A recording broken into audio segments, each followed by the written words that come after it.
Hello दोस्तों, welcome to हमारे YouTube channel focus to success. दोस्तों, रेलवे का एग्ज़ाम का नोटिस आ चुका है और इसमें आपका एग्ज़ाम होने वाला है एएलपी टेक्नीशियन, आरपीएफ और होने वाला है एनटीपीसी। इस सारा एग्ज़ाम दोस्तों बारी बारी से सीक्वेंस में होने वाला और सब में बेस्ट स्कोर करने के लिए साइंस का होना बहुत ज़रूरी है। तो आज के इस वीडियो में साइंस का टॉप का 25 प्रश्न पढ़ने वाले हैं जो पिछले ये सारा एग्जाम में पूछा गया है। ठीक है ना।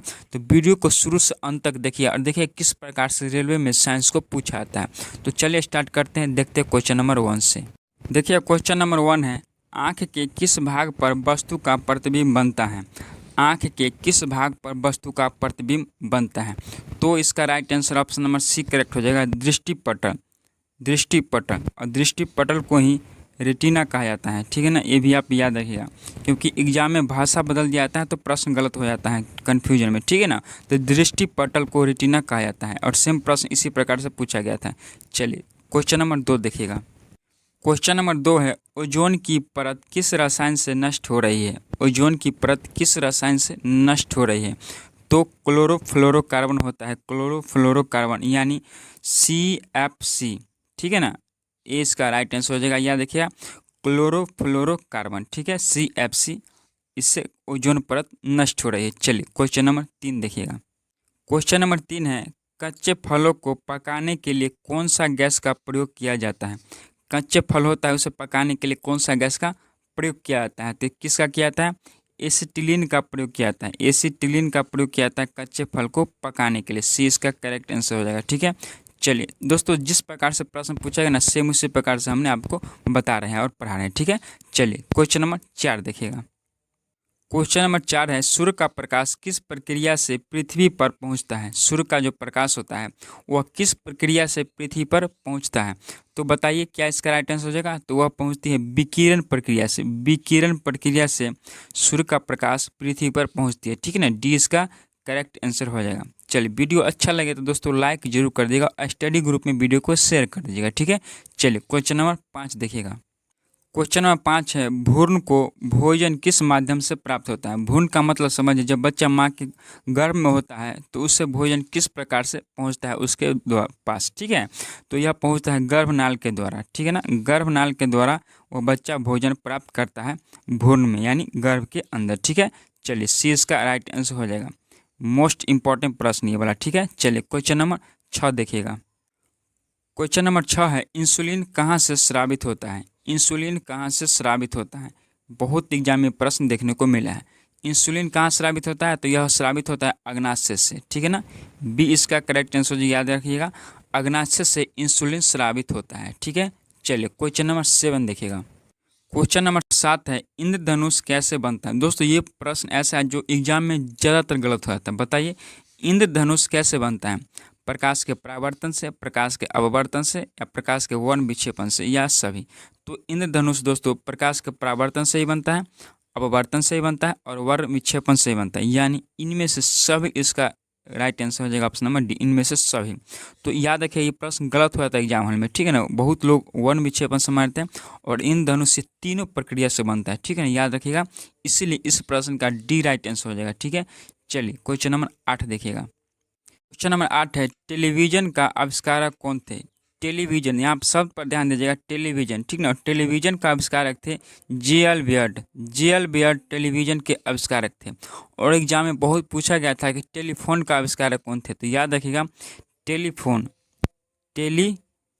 टेलीफोन के आविष्कारक थे ग्राहम बेल। ठीक है ना, टेलीफोन के आविष्कारक कौन थे, ग्राहम बेल। और टेलीविजन के आविष्कारक J.L. बियर्ड। ठीक है, चलिए क्वेश्चन नंबर 9 देखिएगा। क्वेश्चन नंबर 9 है, कौन सा विटामिन दूध में नहीं पाया जाता है। कौन सा विटामिन है जो दूध में नहीं पाया जाता है। तो वह है विटामिन सी। विटामिन सी दोस्तों दूध में नहीं पाया जाता है। ठीक है ना, तो बी इसका राइट आंसर हो जाएगा। चलिए क्वेश्चन नंबर 10 देखिएगा। क्वेश्चन नंबर 10 है, निम्न में से कौन सा अम्ल पेट के जीवाणुओं को नष्ट करता है।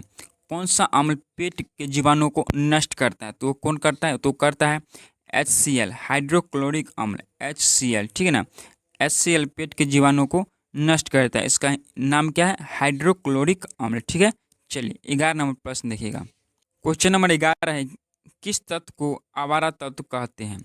किस तत्व को आवारा तत्व कहते हैं? मोस्ट इंपॉर्टेंट प्रश्न, बताइए। इसका right answer option number A हो जाएगा। हाइड्रोजन को आवारा तत्व कहा जाता है।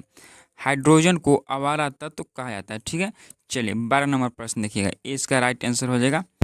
क्वेश्चन नंबर 12 देखिएगा। क्वेश्चन नंबर 12 है H5N1। H5 और N1 नामक वायरस पैदा करता है। शब्द पर ध्यान दीजिएगा।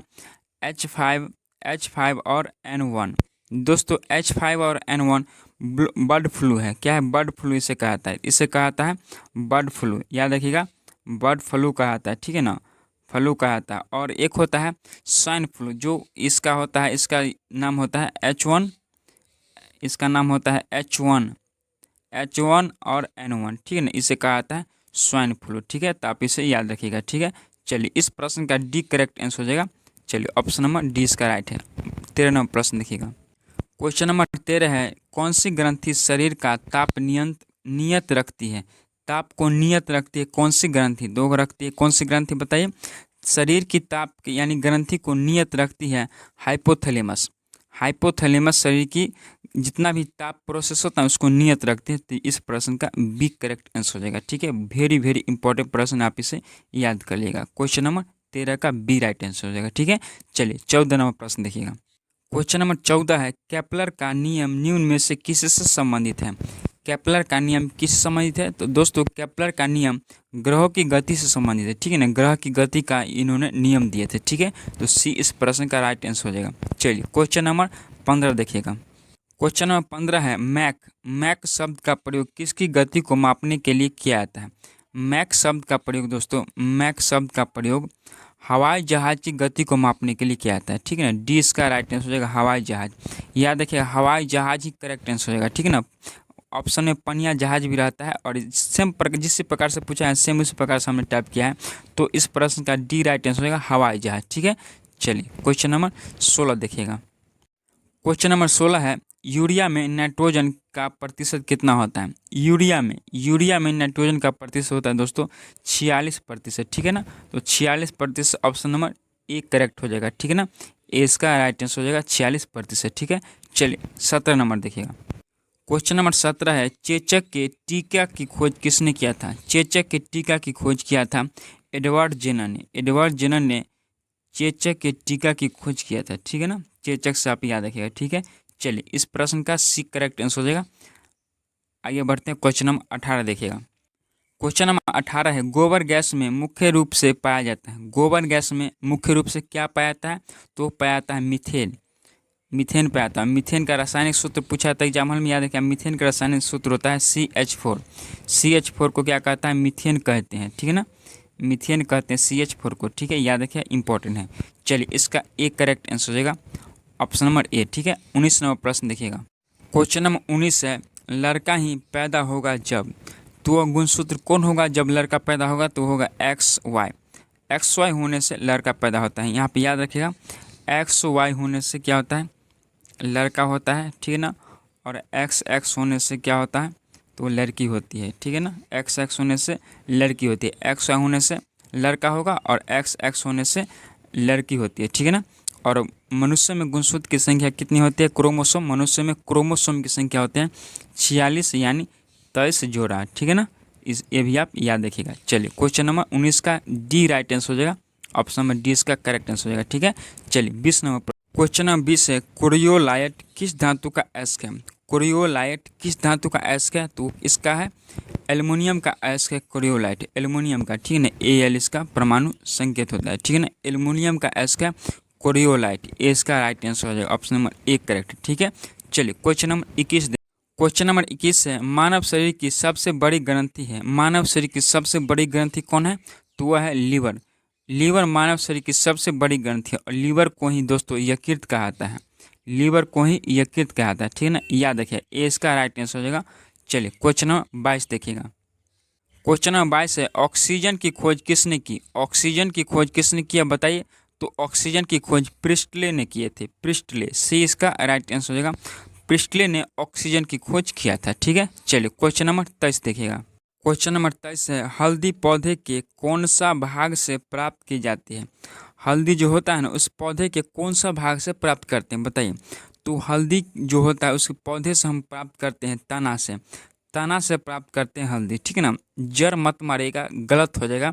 सी इसका राइट आंसर होगा तना। तना से हल्दी को हम प्राप्त करते हैं पौधे से, ठीक है। सी इसका करेक्ट आंसर हो जाएगा। और इसी प्रकार से प्रश्न पूछा गया था, ठीक है। चलिए 24 नंबर प्रश्न देखिएगा। क्वेश्चन नंबर 24 है, सार्वत्रिक रक्तदाता समूह कौन सा है, यानी सबको दे सकता है। सार्वत्रिक मतलब होता है सभी को देने वाला रक्त समूह कौन सा होता है। तो दोस्तों इसका राइट आंसर बहुत ही इंपॉर्टेंट प्रश्न, याद रखिएगा। इसका राइट आंसर ओ समूह हो जाएगा। ओ समूह सभी को दे सकता है, ठीक है ना। तो डी इसका राइट आंसर होगा। सार्वत्रिक यानी सभी को देने वाला समूह होता है ओ समूह, ठीक है ना। चलिए क्वेश्चन नंबर 25 देखिए। क्वेश्चन नंबर 25 है और अंतिम प्रश्न इस वीडियो का देखिएगा। निम्न में से किसे जुड़वा खनिज यानी ट्विन मिनरल्स कहा जाता है। तो ट्विन मिनरल्स कहा जाता है, जुड़वा खनिज कहा जाता है सीसा और जस्ता को। सीसा और जस्ता को जुड़वा खनिज कहा जाता है। बहुत ही इंपॉर्टेंट प्रश्न दोस्तों, याद रखिएगा, ठीक है ना। तो बी इसका राइट आंसर हो जाएगा। तो ये पार्ट 1 है, ठीक है ना। पार्ट 1 है साइंस का। तो वीडियो को शुरू से अंत तक आपने देखा किस प्रकार से प्रश्न पूछा गया। तो आज के इस वीडियो में हमने टॉप का 25 साइंस का क्वेश्चन किया है और पार्ट 2 जस्ट आने वाला है। वीडियो को लाइक कमेंट से जरूर करिएगा, ठीक है। और पढ़ते रहेगा बेहतरीन तरीका से अच्छा रिजल्ट के लिए, ठीक है। चलिए मिलते हैं अगले वीडियो में। Thank you, bye.